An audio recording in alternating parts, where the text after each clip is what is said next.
পালং পরোটা বানানোর জন্য প্রথমে পালং শাককে খুব ভালো করে ধুয়ে সেদ্ধ করে নেব। তারপর সেই সেদ্ধ পালং শাক আদা এবং কাঁচা লঙ্কার সঙ্গে বেটে একটু সাইডে রাখবো।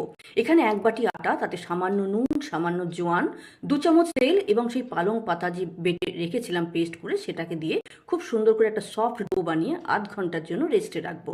আধ ঘন্টা পরে সেই আটা থেকে রুটির থেকে একটু বড় সাইজের লেচি কেটে এইভাবে রুটি তৈরি করে নেবো। প্রথমে প্রথমে রুটির ওপরে আমরা এবার তেল বা ঘি লাগিয়ে নিতে পারি, তাতে পরোটাটা খেতে খুবই সুন্দর এবং সফট হয়। তারপরে ইচ্ছা মতো বা আপনি আপনার পছন্দ মতো শেপে পরোটাটা তৈরি করতে পারেন। আমি যেভাবে শেপ দিচ্ছি পরোটাতে, এইরকমভাবে শেপ দিলে বা 3 কোনা শেপে পরোটা তৈরি করলে পরোটার ভেতরে অনেক বেশি লেয়ার তৈরি হয়, তাতে খেতেও ভালো লাগে আর পরোটাটা ভাজাটাও খুব সুন্দরভাবে হয়ে যায়। যাই হোক, এইভাবে পরোটা তৈরি করে আপনি যে কোনো তরকারি বা রায়তার সঙ্গে সার্ভ করতে পারেন, সস বা চাটনির সাথেও খাওয়া যেতে পারে।